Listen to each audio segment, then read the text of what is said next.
Hi, I'm Bill Patrick. The program you're about to see is part of a vintage series called Car and Track, which was originally produced during the first half of the 1970s. Before we begin the show, though, a brief program note.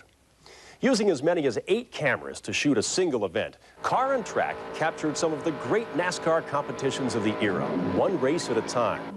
Over the course of some 80 episodes through 6 seasons, series producer and host Bud Lindeman lovingly documented a unique era in American motor racing. While the race action contained in the series remains timeless, the program itself has not dated quite so gracefully.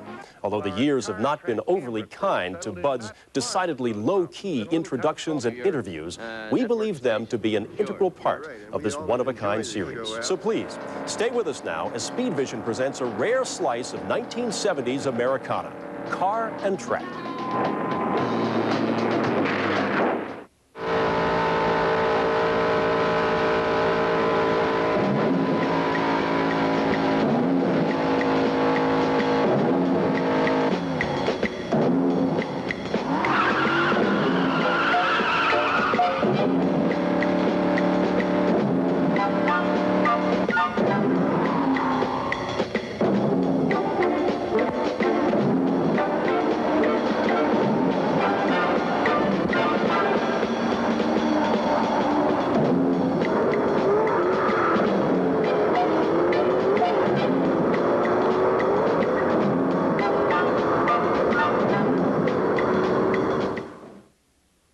Hi there. This is that 30-minute period where we put wheels under your armchair and take you where the action is.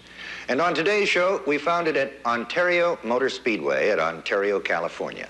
It's the Miller 500, and all the stars of NASCAR were there to run for one of the biggest bundles of money in racing. It's a long way from the Carolinas to California, but then there was a lot of money up for grabs. So the boys from NASCAR, the pride of Southern racing, left the high-banked super speedways of home and towed their race cars to Ontario, California. They visited this new $25 million speedway for the first time last year. Well, they drove the only way they knew, in a flat-out, belly-down charge for the checkered flag. And the fans? Well, they spent almost 4 adrenaline-filled hours screaming and cheering for their favorites and went home talking to themselves. And you know, they must have remembered. Because when the Rebels returned this year for the Miller 500, they jammed the stands.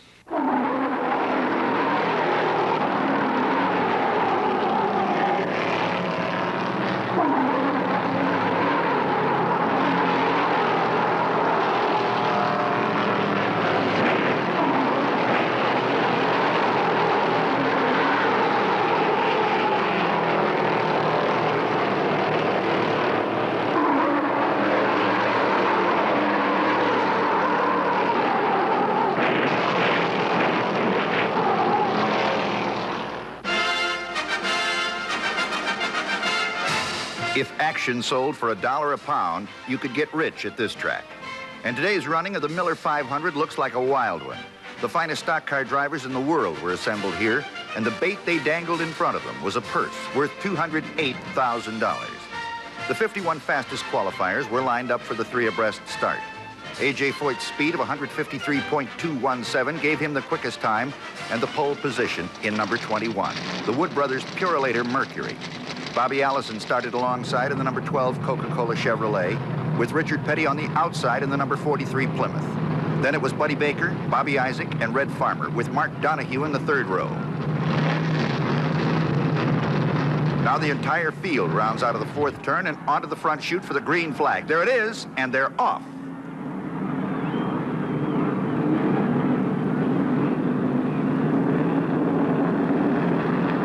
As they enter the 2nd turn, Petty jabs at Plymouth hard and fires past Foyt on the outside to take the early lead.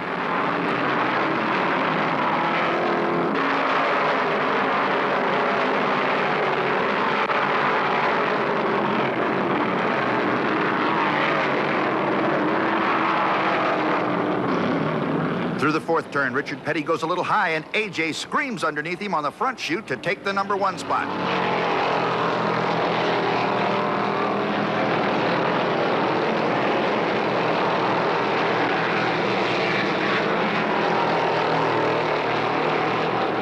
426 cubic inches just exploded like a hand grenade under the hood of George Fulmer's 72 Dodge Charger, and Don Knoll spins his Ford in the oil slick.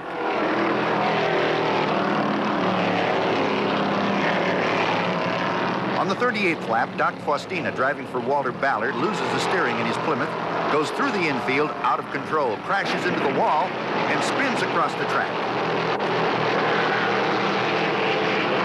This brings out another yellow flag, and the pit action is spectacular.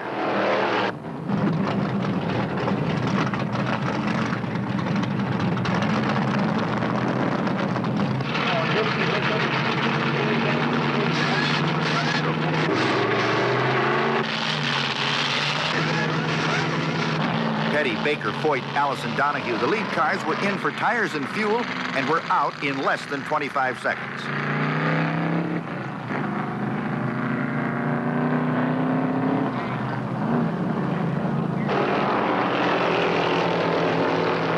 On the restart, it's A.J. Foyt that breaks out into the lead in the Mercury number 21. But Petty and Allison both want the lead, and they cut through the slower cars like a hot knife through butter.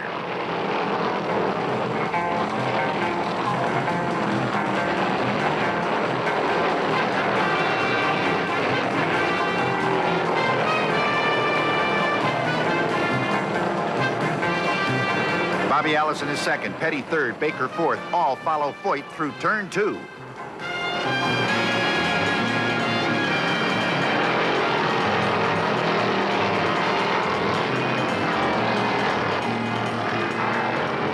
Watch out.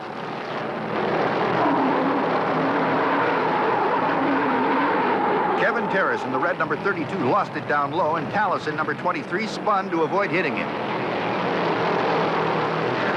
Through the first turn, Petty moves around Herschel McGriff in number 4 in an all-out battle to catch Foyt.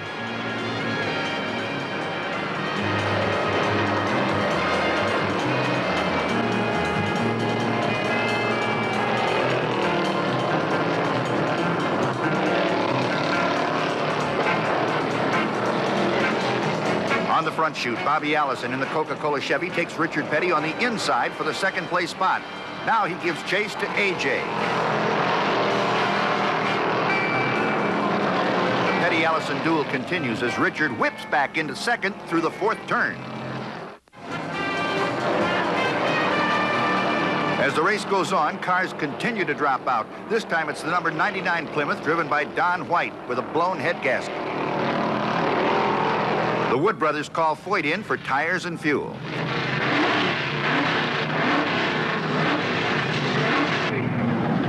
Buddy Baker wheels his Dodge in for the same reasons.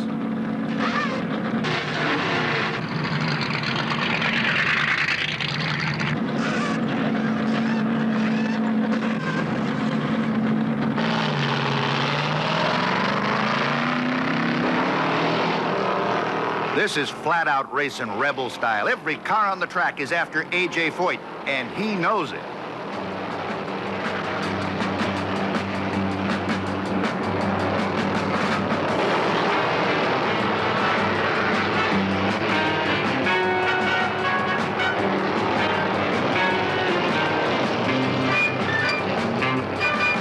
There goes another one.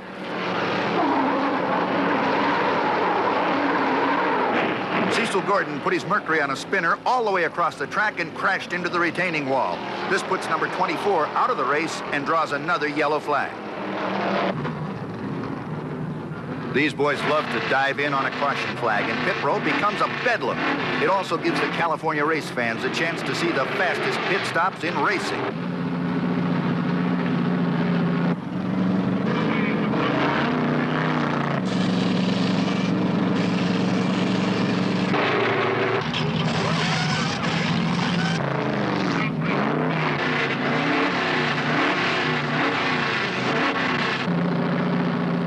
The Wood brothers have Foyt out in 19 seconds. If he wins this one, much of the thanks can go to that pit crew.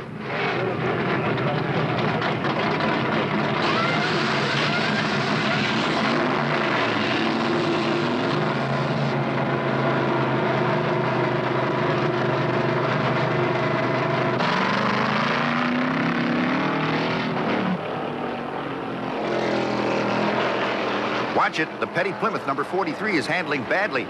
He heads back into the pits where they find out the lug nuts were not tight on the right front wheel. This costs Richard a lot of valuable time.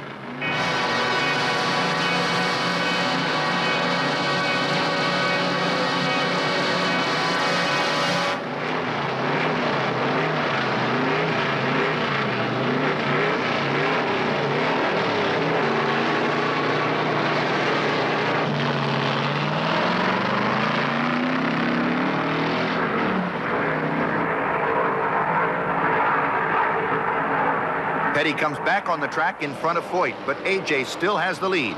Richard is down almost one full lap.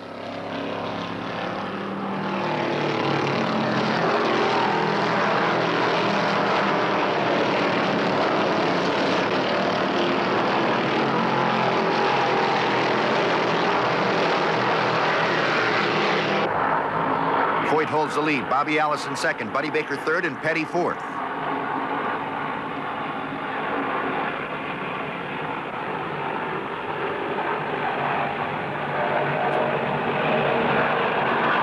Into turn 3, Foyt slips down low and passes Petty's Plymouth to get Richard one full lap down.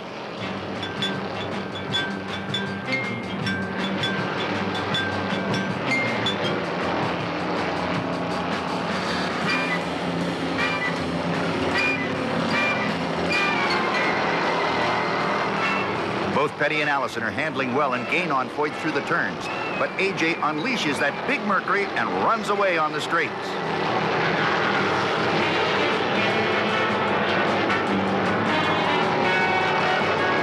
Pit stop of Petty's to tighten the right front wheel could have made the difference. He can run with Foyt, but he can't make up the lap it cost him.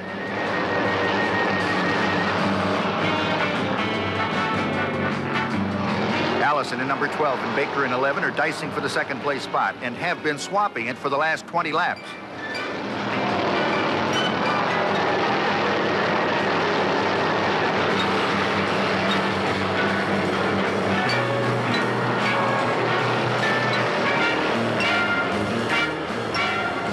Here's A.J. Foyt on his last lap as he pounds through the fourth turn and screams down the front chute for the checkered flag, the winner of the Miller 500.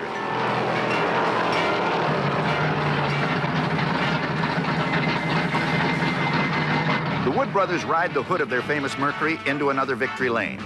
It was only about a month ago that this same combination of car, crew, and driver picked up all the marbles at the Daytona 500. This time, the win was worth almost $32,000.